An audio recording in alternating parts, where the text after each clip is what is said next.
चलित वर्ष ब्रह्मपुर अनुष्ठित हेब माँ बुढ़ी सांताणी ठाकुराणी यात्रा परंपरा प्रकार प्रति 2 वर्ष थरे माँ सांताणी शाशुघर बाहरी बाप घरे विजे करिथांती। बाजा बाजणा धूप दीप खियापिया नाच गीतर आसर भितर भक्त एवं भगवान का मिलन घटे आउ ताहा ही विराट यात्रार रूप नहीं थाए। आसंता मार्च रे यात्रा पाई शुभकुंडी स्थापन हेब और एप्रिल रे यात्रा जमिब। एथिपाई मांकर सेवक माने चलचंचल होई उठिलेनी। शुभकुंडी आसो मार्च मसरे एप्रिल रे यात्रा सरजियो एप्रिल लास्ट नले मे फर्स्ट वीक रे शुभकुंडी मत आसे कहले देशरा कहले बोले आज्ञा जीवा दशहरा महाप्रभु आनिया सब आनिया तुम आगे सब कर किए कर मत कहले बोले हाँ हो करिया किसी असुविधा ना मो पुओ अच्छी मु अच्छी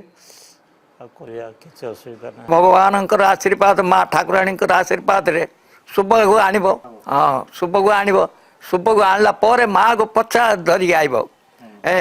आम से भितर प्रस्तुत होकर देशवरा खबर दब ए लोकातर कही सारे देशवरा ए खबर दब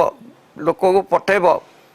सीमाद्री के धरिक आसे बोली माँ प्रिय हूँ चांगु बाजा न बाजिले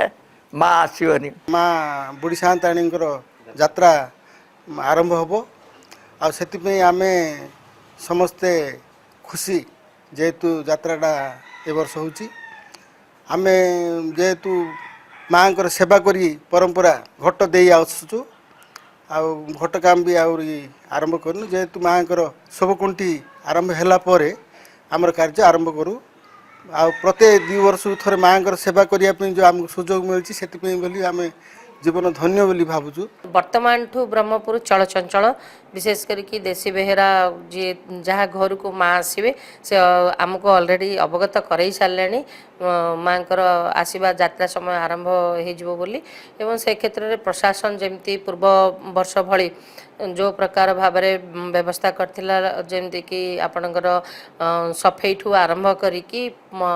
रोड ड्रेन एवं आलोकीकरण जो पर्याप्त व्यवस्था से व्यवस्था सब आमे निश्चय करिब। हाँ माँ बुढ़ी सांताणी ब्रह्मपुरवासींकर अधिष्ठात्री देवी भक्तंक हृदयर स्पंदन भक्तंकर भावर देवी एथिपाई तो चातक पक्षी परी अपेक्षा करिथांती भक्त श्रद्धालु माने माँकर चला पथ को। ब्रह्मपुर कैंपस रविन्द्रनाथ बेहरा प्रकाश पट्टनायक कलिंग टीवी।